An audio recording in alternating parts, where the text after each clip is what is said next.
Hello students, आपका मेरे channel पर फिर से एक बार स्वागत है। और आज मैं सिस्टम अप्रोच को लेके आया हूँ, जो कि आपका डेविड ईस्टन का इनपुट आउटपुट मॉडल है। ठीक है, इनपुट आउटपुट मॉडल है और ये लगभग जो है सो पॉलिटिकल थ्योरी के पेपर में हर एग्जामिनेशंस में जितने भी एकेडमिक एग्ज़ाम्स होते हैं आपके एमए में, बीए में, उसमें जो है सो आपका आता है। ठीक है, तो बहुत मेहनत से इस नोट्स को मैंने प्रिपेयर किया है, तो कृपया आप लोगों का सपोर्ट रहेगा। आप लोग जितने भी देख रहे हो, आप लोग कृपया चैनल को सब्सक्राइब करो। चैनल को सब्सक्राइब नहीं करते हो, वीडियोस को लाइक करो, कमेंट करो कि आप किस कॉलेज, किस यूनिवर्सिटी से इस वीडियो को देख रहे हो, और शेयर जरूर करो अपने दोस्तों के साथ। आपके सपोर्ट की बहुत ज़रूरत है इस चैनल को। ठीक है, अगर हम लोग पहले डेविड ईस्टन की बात करते हैं, तो डेविड ईस्टन का जन्म जो है वो आपका 24 जून 1917 को हुआ था, और इनकी मृत्यु जो है वो 19 जुलाई 2014 को हुआ है। तो लगभग जो है सो ये 97 ईयर्स जो है वो जिए, और ये जो है सो 1947 से 1999 तक आपके प्रोफेसर रहे हैं पॉलिटिकल साइंस के यूनिवर्सिटी ऑफ शिकागो में। ठीक है, यूनिवर्सिटी ऑफ शिकागो में ये पॉलिटिकल साइंस के प्रोफेसर भी रह चुके हैं। ठीक है, नोट्स को मैं बहुत इजी लैंग्वेज में बनाया हूं और मैं पढ़ते जाता हूं ताकि किसी भी स्टूडेंट को नोट्स लिखने में किसी भी तरीके का दिक्कत ना आए। तो जो स्टूडेंट नोट्स लिखते हो, नोट्स लिखा करो। नोट्स लिखने से बहुत सारी चीज़ें जो हैं सो समझ में आती हैं। ठीक है, आगे हम लोग बढ़ते हैं, और जैसे जैसे हम लोग आगे बढ़ेंगे वैसे वैसे आपको टॉपिक जो है सो क्लियर होता चला जाएगा और मैं समझाते चला जाऊंगा। तो कृपया आप लोग वीडियो जो है सो स्किप करके मत देखा करो, पूरा वीडियो देखा करो। ठीक है, पहले भूमिका की हम लोग बात करते हैं, इंट्रोडक्शन की बात करते हैं। तो डेविड ईस्टन के व्यवस्था उपागम को अनेक नामों से पुकारा जाता है, जैसे व्यवस्था सिद्धांत, व्यवस्था विश्लेषण, राजनीतिक व्यवस्था और निवेश निर्गत प्रतिरूप, यानी input output model. David Easton को व्यवस्था उपागम का जनक माना जाता है। एक लेखक ने कहा है कि डेविड ईस्टन पहला प्रमुख राजनीति शास्त्री था जिसने व्यवस्था विश्लेषण उपागम के आधार पर राजनीति के अध्ययन के लिए उसे मानव विज्ञान या समाज शास्त्र से ज्यों का त्यों लेने के बदले एक स्वतंत्र व्यवस्थित संरचना का विकास किया। ठीक है, तो ये जो है सो एक अलग जो है सो डेवलपमेंट किए राजनीति विज्ञान में, जिसको हम लोग जो है सो आपका व्यवस्था सिद्धांत के नाम से जाने।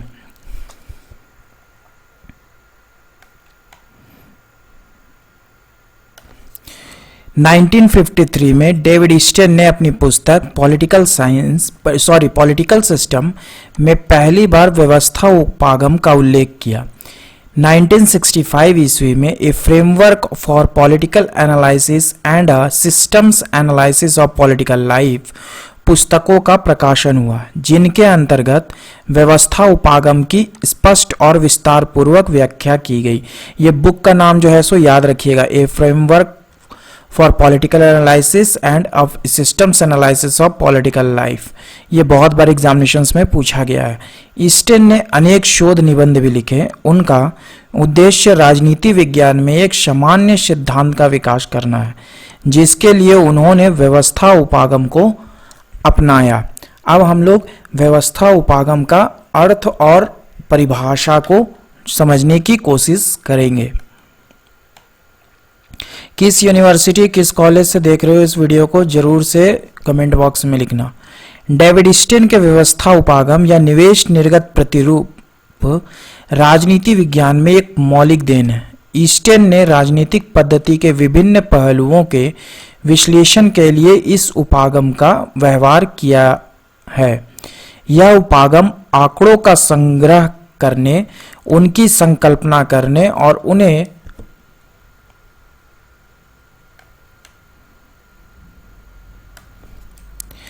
संहिताबद्ध करने तथा उनके जोड़ तोड़ करने का ढांचा है। कुछ विद्वानों ने स्टेन के व्यवस्था उपागम की व्याख्या निम्न रूप से की है। तो यहाँ पर इस उपागम के बारे में जो है सो ये 3 पॉइंट जो है सो दिमाग में रखने की जरूरत है कि आंकड़ों का संग्रह करने, उनकी संकल्पना करने, उन्हें संहिताबद्ध करने और उनके जोड़ तोड़ करने का ढांचा है ये उपागम। ठीक है,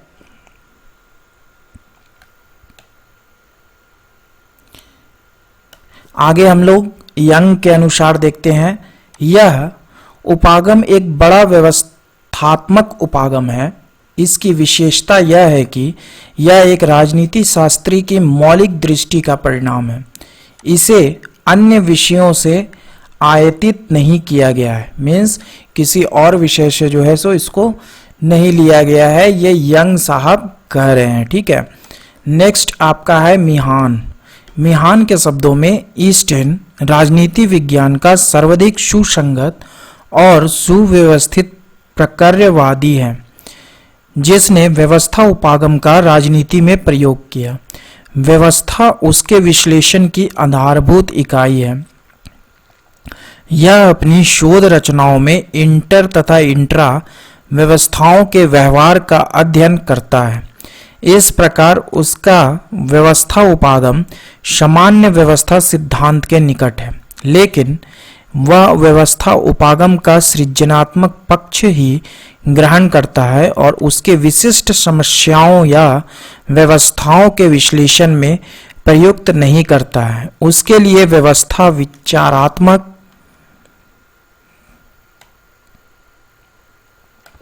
विचारात्मक, विश्लेषणात्मक या अमूर्त धारणा है। ईस्टर्न इस उपागम के माध्यम से एक ऐसा अवधारणात्मक विचार बंद प्रस्तुत करता है जो ईस्टर्न के अनुसार संपूर्ण राजनीतिक जीवन के लिए एक सामान्य सिद्धांत के रूप में प्रकट होने की संभावनाएं रखता है। अब डेविड ईस्टर्न के अनुसार देखते हैं। राजनीतिक पद्धति संस्थाओं और प्रतिक्रियाओं का एक जटिल समूह है जो समाज के भीतर आधिकारिक मूल्यों का विनियोजन करती है। ठीक है, जैसे समाज में क्या डिमांड आ रहा है कि किस पर जो है सो लॉ बनना चाहिए, कैसी कैसी योजनाएं होनी चाहिए, समाज में किन के लिए काम होना चाहिए। ठीक है, कौन सा चीज करेंगे कि हमको जो है सो सपोर्ट मिलेगा, सरकार को सपोर्ट मिलेगा।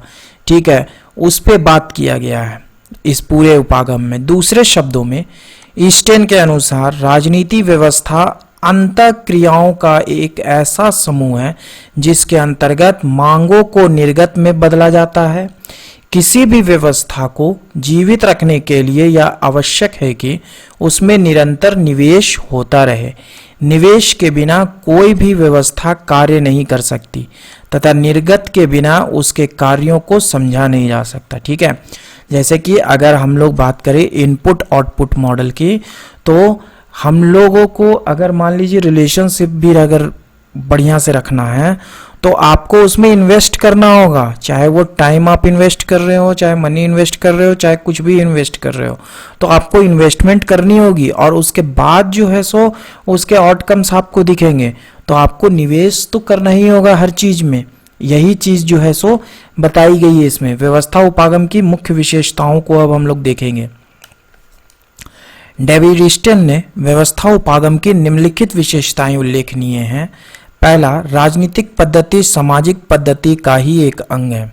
इसके द्वारा ही समाज के लिए मूल्यों का निर्धारण किया जाता है। सेकंड, राजनीतिक पद्धति में अनुक्रियशीलता और स्वचालित पद्धति वर्तमान रहती है, जिससे वह अपनी प्रक्रियाओं तथा संरचनाओं में परिवर्तन करने में समर्थ होती है। थर्ड, राजनीतिक पद्धति आंतरिक और बाहरी दोनों प्रकार के पर्यावरणों से घिरी रहती है। फोर्थ, राजनीतिक पद्धति के निवेशों और निर्गतों में उचित संतुलन बने रहने की स्थिति में ही राजनीतिक पद्धति स्थिर अवस्था में रह सकती है। सारे पॉइंट्स को अच्छे से दिमाग में रखिएगा और कॉपी पे लिखिएगा और एग्जामिनेशंस में पॉइंट्स मिस नहीं कीजिएगा। पांचवा, राजनीतिक पद्धति एक खुली पद्धति होती है जिस पर पर्यावरण के कारकों का प्रभाव पड़े बिना नहीं रहता है और छठा, राजनीतिक पद्धति स्थिर नहीं गतिशील होती है। अब हम लोग व्यवस्था उपागम या निवेश निर्गत उपागम के प्रमुख आधार के बारे में देखेंगे।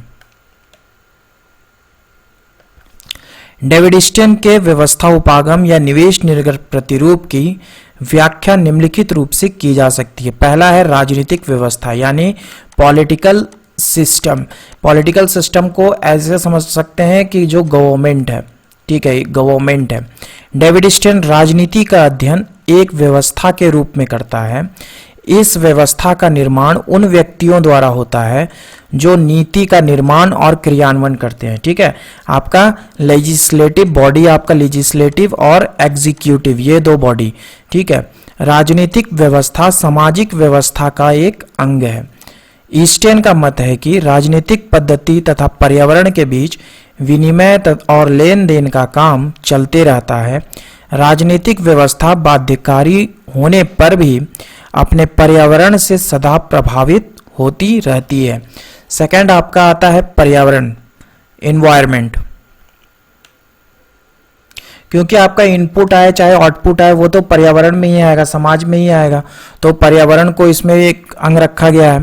प्रत्येक राजनीतिक पद्धति पर्यावरण से प्रभावित होती है।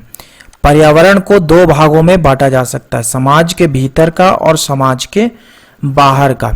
ठीक है, पर्यावरण इनपुट आपका समाज से ही जाएगा कि क्या करना है क्या नहीं करना है, और आउटपुट जो भी आपका आउटपुट रहेगा, जो भी पॉलिसीज बनेंगी या फिर जो भी नीति बनेगी या योजना बनेगी तो समाज में ही आएगी, समाज में ही आएगी। लोग उसका पालन करेंगे या फिर उसमें जो है सो फीडबैक देंगे कि ये जो चीज़ है वो अच्छी है कि नहीं है। ठीक है, समाज के भीतर के पर्यावरण में सामाजिक संरचना, संस्कृति, अर्थव्यवस्था या व्यक्तित्व आते हैं जो समाज के कार्यकारी टुकड़े माने जाते हैं। समाज से बाहर के पर्यावरण के अंतर्गत अंतर्राष्ट्रीय अर्थव्यवस्था, अंतर्राष्ट्रीय राजनीतिक पद्धति और अंतर्राष्ट्रीय संस्कृति आदि आते हैं। राजनीतिक पद्धति से बाहर दोनों पर्यावरणों में निवास करने वाली विभिन्न पद्धतियां मिलकर संपूर्ण पर्यावरण को बनाती है। मतलब national politics and international politics दोनों जो है सो इसमें इस इन्वायरमेंट का हिस्सा है। ठीक है, तो इसलिए इसको जो है सो हम लोग ओवरऑल मानते हैं, इसको हम लोग ओवरऑल के रूप में देखते हैं। नेक्स्ट हम लोग निवेश की बात करेंगे, इनपुट की मांग की बात करेंगे, और यहाँ से जो है सो बहुत अच्छे तरीके से समझिएगा, मैं बहुत अच्छे तरीके से समझाऊंगा इस पूरे इनपुट आउटपुट मॉडल को। राजनीतिक पद्धति एक ऐसे वातावरण में काम करता है जहाँ उसके ऊपर अनेक प्रकार के प्रभाव पड़ते हैं। ये प्रभाव सामाजिक, जातीय, राष्ट्रीय, राजनीतिक, धार्मिक, आर्थिक और अंतर्राष्ट्रीय आदि हो सकते हैं। वस्तुतः संपूर्ण वातावरण में जिस किसी भी तरह का प्रभाव राजनीतिक पद्धति पर पड़ता है उसे निवेश कहा जाता है। ठीक है, जैसे गवर्नमेंट जो है, जो कि आपका पॉलिसी बनाएगी, उस पर जो है सो प्रेशर, प्रभाव, उस पर प्रभाव पड़ेगा किसका? समाज का, जाति का, राष्ट्रीय राजनीति का, धार्मिक, आर्थिक, अंतर्राष्ट्रीय। कि अगर यहाँ पर जो है सो किसी तरीके का कानून लाना है या जाति को लेकर के, जाति जैसे आपका कास्ट रिजर्वेशन के बारे में बात हो रही है, ठीक है, अब कानून लाना है या योजना बनानी है या पॉलिसीज बनानी है तो वो प्रभाव ही का काम कर रहा है ना गवर्नमेंट के ऊपर। अगर धार्मिक आधार पर है या फिर आर्थिक आधार पर है तो आर्थिक आधार पर जो पॉलिसीज बनती है वो एक बार देश के अर्थव्यवस्था को देखते हुए बनाया जाता है, यानी कि गवर्नमेंट पर प्रभाव पड़ रहा है, इम्पैक्ट पड़ रहा है, तब जाकर के वो जो है सो गवर्नमेंट इस तरीके का आउटपुट दे रही है। ये इनपुट है। ठीक है, जिस तरीके का अर्थव्यवस्था रहेगा वो इनपुट है। अभी जैसे बहुत सारा लॉ बन रहा है आपका इंडियन गवर्नमेंट में, वो सारा लॉ जो है वो आपका इनपुट है। समाज में देखा जा रहा है कि इस तरीके का लॉ होना चाहिए, तो इनपुट है, और उसके बाद जो है सो उस लॉ को बना करके आउटपुट दिया जा रहा है। अब रिएक्शन देखा जाएगा पब्लिक का कि वो क्या फीडबैक देता है उसके संदर्भ में। ठीक है, निवेश दो प्रकार के होते हैं, मांग और समर्थन। इसको बहुत अच्छे तरीके से समझिएगा। पहला मांग को देखते हैं। वातावरण के उन प्रभावों को मांग कहा जाता है जो राजनीतिक पद्धति पर किसी न किसी प्रकार का दबाव डालते हैं, जिससे राजनीतिक पद्धति दूसरी दिशा की ओर उन्मुख होती है। ठीक है, मांग करते हैं ना लोग कि आज इसका मांग किए, आज उसका मांग किए, पूरा धरना प्रदर्शन चल रहा है। मांग दो प्रकार की होती है, विशिष्ट मांग और सामान्य मांग। विशिष्ट मांग का संबंध किसी निश्चित क्षेत्र, उद्देश्य और विषय से होता है, जैसे बाढ़ के समय बांध का निर्माण करना। सामान्य मांग के अंतर्गत अनेक मांगे उभरती हैं, यह विचारधारा के रूप में सामने आती है। उन मांगों का उद्देश्य समाज में आमूल परिवर्तन लाना होता है। ठीक है, आई होप इनपुट समझ में आया होगा। इनपुट जो है वो आपका डिमांड और सपोर्ट के रूप में इन्वायरमेंट से गवर्नमेंट को मिलती है, गवर्नमेंट यानी पॉलिटिकल सिस्टम को मिलती है, और अब मिलेगी तो अब वो जो है सो आउटपुट आपका क्रिएट करेंगे। ठीक है, समर्थन, नेक्स्ट आपका समर्थन है, तो समर्थन के बारे में भी देख लेते हैं। राजनीतिक व्यवस्था के कार्यों का जनता द्वारा समर्थन आवश्यक है। बिना जनता के समर्थन के मांगों का कोई मूल्य नहीं रहता है। मांगों के पीछे जनता के समर्थन रहने पर उनका प्रचंड प्रभाव राजनीतिक व्यवस्था पर पड़ता है। इसी क्रिया को निवेश कहते हैं। ठीक है, अगर मान लीजिए समाज में हल्ला हो रहा है कि इसके लिए कानून बनाना चाहिए, इसके लिए योजना बनानी चाहिए इस मुद्दे के लिए, और गवर्नमेंट मान गई और गवर्नमेंट उसके लिए योजना ले आई, उसके लिए ये पॉलिसीज बना ली, ठीक है, तो उसको जो है सो पब्लिक का सपोर्ट मिलेगा, पब्लिक का सपोर्ट मिलेगा, और पब्लिक का सपोर्ट मिलेगा तो आपका राजनीतिक व्यवस्था में जो है सो प्रभाव जो है सो बढ़ेगा। ठीक है, समर्थन से निम्नलिखित लाभ होता है। पहला, समर्थन के द्वारा अधिकारियों का ध्यान मांगों की ओर आकर्षित किया जाता है कि पब्लिक क्या डिमांड कर रहा है, क्या मांग कर रहा है, उसको और क्या क्या जरूरत है, उसके हिसाब से जो है सो अधिकारी जो है सो काम करना चालू करता है कि नहीं पब्लिक के लिए का ये डिमांड है, ये डिमांड है, ये डिमांड है। उसी आधार पर गवर्नमेंट जो है सो काम करता है ताकि उसकी सरकार जो है सो बनी रहे। सेकंड, समर्थन एक ऐसी कड़ी है जो राजनीतिक व्यवस्था को पर्यावरण से जोड़ती है। ठीक है, अगर पब्लिक समर्थन कर रहा है तो इट मीन्स वो पार्टी जो है सो धरातल पर काम कर रही है, वो उस समय जो है सो आपका पूरे इन्वायरमेंट में आपका जा करके घूम सकती है, लोगों के समक्ष जा सकती है कि हम जो है सो आप मांग किए और मैंने इस तरीके का पॉलिसीज बनाया और आप लोगों ने सपोर्ट किया इसको। ठीक है, समर्थन से शासन में स्थिरता आती है।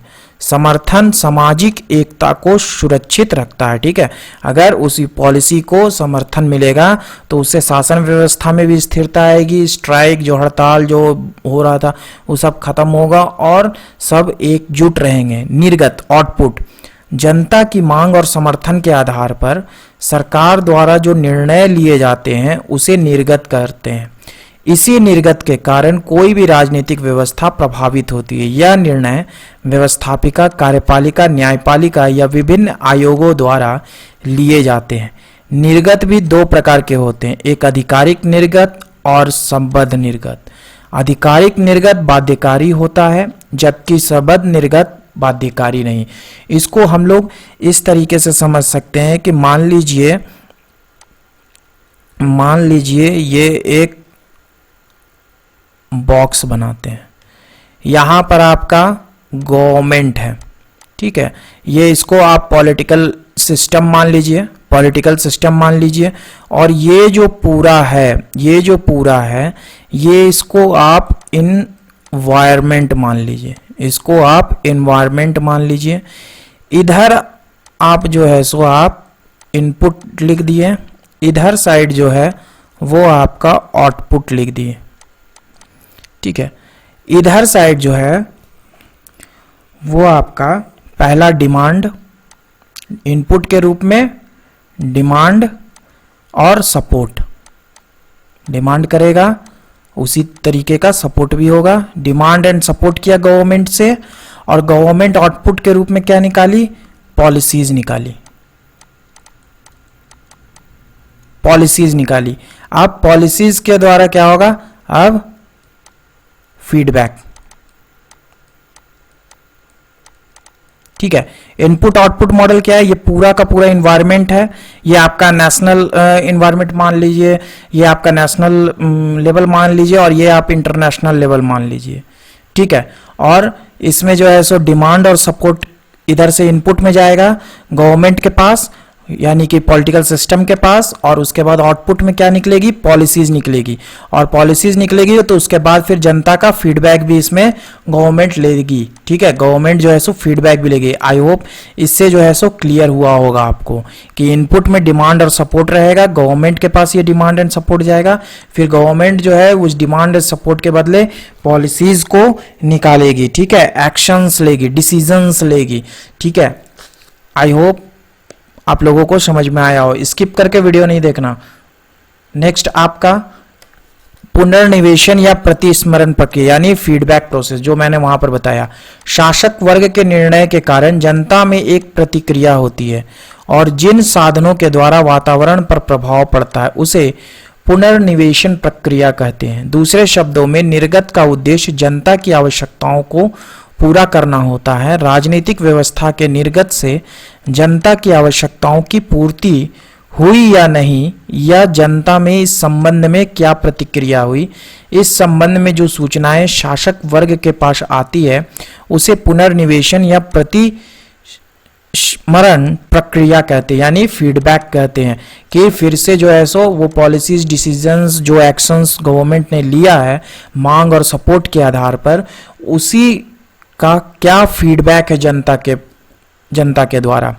इस प्रकार निवेश अर्थात मांग और समर्थन के आधार पर निर्गत का जन्म होना और फिर पुनर्निवेशन प्रक्रिया के रूप में राजनीतिक व्यवस्था का कार्य निरंतर चलता रहता है। यही डेविड की राजनीतिक व्यवस्था या निवेश निर्गत विश्लेषण है, ठीक है। आई होप बहुत आसान लैंग्वेज में ये नोट्स को मैंने प्रिपेयर किया है, तो आई होप 2 से 3 बार नोट्स को पढ़ना, ऑटोमेटिकली आप लोगों को सारी बातें जो है सो दिमाग में आ जाएंगी। नेक्स्ट आपका स्टेन के व्यवस्था उपागम का महत्व या लाभ देखते हैं।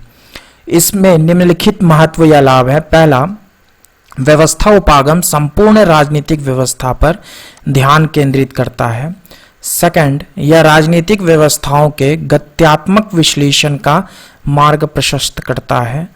थर्ड, कि हमेशा जो है सो ये व्यवस्थाएं चलते ही रहती हैं, रुकने का नाम नहीं लेती है। आज इस पर पॉलिसी बन रही है, आज उस पर पॉलिसी बन रही है, आज जनता का ये मांग है, वो डिमांड है, ठीक है। इसके माध्यम से राजनीतिक व्यवस्था में तुलना और विश्लेषण का प्रयोग किया जाता है।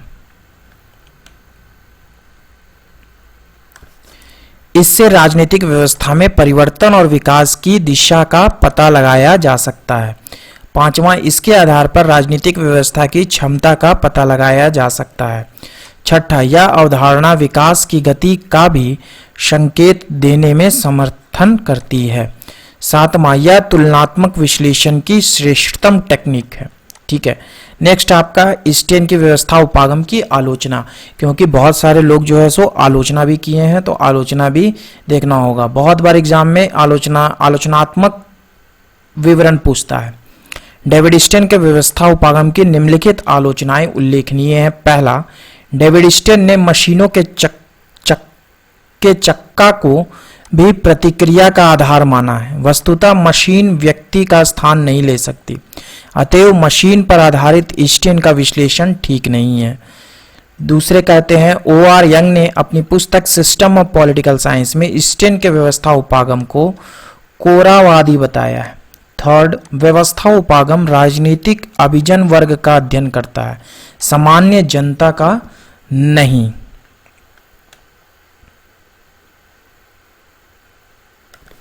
फोर्थ, व्यवस्था उपागम इस अध्ययन पर जोर देता है कि शासन में परिवर्तन के बावजूद राजनीतिक पद्धति अपने को किस प्रकार बनाए रखती है। पांचवा, व्यवस्था उपागम संपूर्ण का अध्ययन नहीं करके मांग का अध्ययन करता है।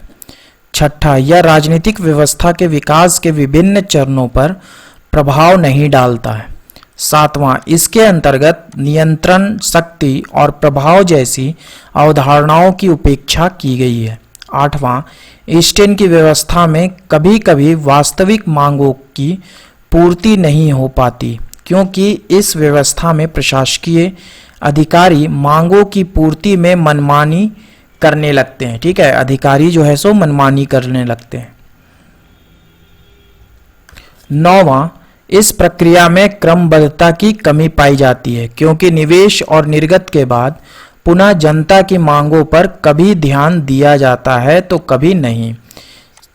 10वां, इसमें पुनर्निवेशन प्रक्रिया की उपेक्षा की गई है। ठीक है, नेक्स्ट आपका निष्कर्ष कंक्लूजन को हम लोग देख लेते हैं। आई होप इस वीडियो से आप लोगों को बेनिफिट मिला हो तो आप सब्सक्राइब जरूर करना चैनल को। उपयुक्त तथ्यों के आधार पर यह कहा जा सकता है कि डेविड स्टेन की व्यवस्था उपागम राजनीति विज्ञान के क्षेत्र में एक मौलिक देन है। स्टेन की राजनीतिक व्यवस्था परंपरावादी राजनीति से हटकर एक नवीन दृष्टिकोण को जन्म देती है। परंपरावादी राजनीति राज्य, सरकार और आदर्शवाद पर आधारित थी, लेकिन डेविड स्टेन ने राजनीतिक व्यवस्था के द्वारा राजनीति को वास्तविकता के धरातल पर लाकर खड़ा किया है। वास्तविक रूप में राजनीति में क्या हो रहा है, स्टेन का व्यवस्था उपागम इसे समझने में मदद करता है। इसके द्वारा प्राचीन, आधुनिक, छोटा, बड़ा, प्रजातंत्रीय, तानाशाही, राष्ट्रीय एवं अंतर्राष्ट्रीय सभी समस्याओं का अध्ययन आसानी से किया जा सकता है। अतएव आधुनिक राजनीति में स्टेन का व्यवस्था उपागम या निवेश निर्गत विश्लेषण एक महत्वपूर्ण स्थान रखता है। ठीक है, आई होप कि आपको इस वीडियो से कुछ बेनिफिट मिला हो तो सब्सक्राइब जरूर करना। ठीक है, सब्सक्राइब नहीं करते हो आप लोग, और कृपया इस चैनल को सपोर्ट करने की कोशिश करो। आप लोगों के सपोर्ट की मुझे बहुत ज़रूरत है। थैंक